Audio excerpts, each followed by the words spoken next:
This is Cutting Down the Nets. It is Thursday, February 24th, coming off a frustrating Wednesday. It happens.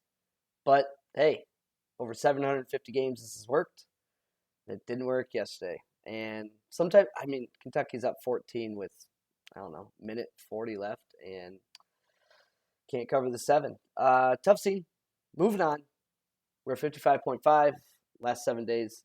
Doing just fine. Let's get right to Thursday's schedule. I've locked in a few bets because I felt there was some value in the lines. So we'll talk through anything in color here. The Paddy sheet is live in the description of this video. So Ohio State, Illinois, Paddy favors the Ohio State side. Shot quality favors the Illinois side. That's a discrepancy that makes me stay away. And shot quality and Paddy are on opposite sides of Arizona and Utah. Paddy and shot quality on opposite sides of South Dakota State and Oral Roberts. So what you're seeing here when they're on opposite sides is that the process of the shots taken and the results of the adjusted efficiencies earned aren't matching up. And that indicates either some regression or luck. So we get to a game where they agree, and that would be Belmont-Murray State. So efficiencies favor Murray by 7.2, shot quality by 5.2, and there's a couple 2.5s out there, lots of threes. But I think if you dig hard enough, you can find a 2.5. Situationally, it's the big revenge spot for Belmont, but they've struggled versus the top tier OVC teams, Murray and Moorhead. Rebounding edge for Murray State. But like most college basketball games, it's likely come down to whether or not Belmont makes threes. And I like our chances better defending that at home than on the road. Seattle, I didn't think we'd get such a short number here, but if it got up to 4, I'd buy Seattle at +4. Shot quality actually has Seattle favored, and I have this close to a 1-point game. I just don't see enough edge there with the current line of 2.5, so something to watch, depending on when you're watching this video. Florida Atlantic at Old Dominion. This line feels fishy. I mean, if you look at how these teams have played, win-loss records, all that sort of stuff. But I don't think like that. I'm not a contrarian bettor. I play what the data suggests and look at the matchups and look at the shot quality and make a decision. So I like the Owls here. A lot of edges across all 4 of the factors, but mainly in a good spot on the perimeter here. So shot quality has Florida Atlantic by 4.7. Paddy has Florida Atlantic by 4.6. They're in agreement here, and we're getting a 1.5 as Old Dominion's currently favored. Arizona State, Colorado. Schedule-wise, I like the spot for Arizona State just because Colorado's won 5 in a row. But the reason this is orange and not yellow is twofold. One, shot quality still favors Colorado slightly above the number of 6. It's at 6.7. And number 2, it's just Colorado's home court is pretty strong. Here's a little home court sauce for you on my model. Sagarin actually has like a 2.45 for home court this year. KenPom's using a 3. I basically just split that and I go 2.85. So I think that's a little light in a game at Colorado. Just something to note. So I still like this. I may play it. I'm just monitoring. Maybe after 5 straight wins, we can squeeze out a 6.5.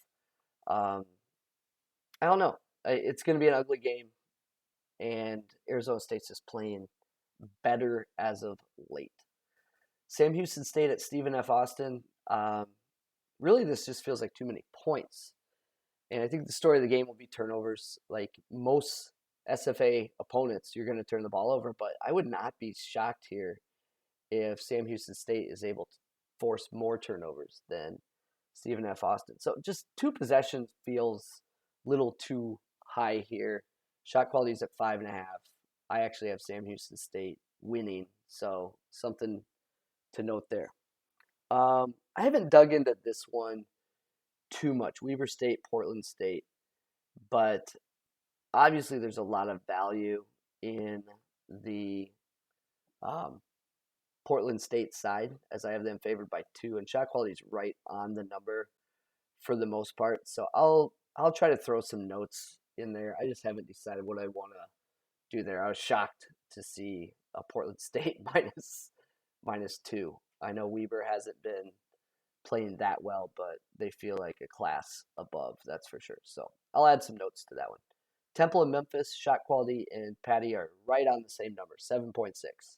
And we're getting 11.5, so that's enough for me. These dark orange ones are just discrepancies between shot quality and Paddy not agreeing. Our next green game is Fort Wayne and Oakland. We both, shot quality and Paddy, have this closer to a 1 point game, and we're getting 6. Should be plenty of turnovers in this game. Oakland off 2 straight losses, which is a little concerning situationally, but they allow a lot of threes. Fort Wayne shoots a lot of threes. It's going to come down to whether or not Fort Wayne can make shots, just like most games. Buffalo, Northern Illinois. There was 112.5 at Bet365, and that was enough for me to pull the trigger. I'd try to get a 12, though. 11.5 is right on my kind of like cutoff. Shot quality says 10 points.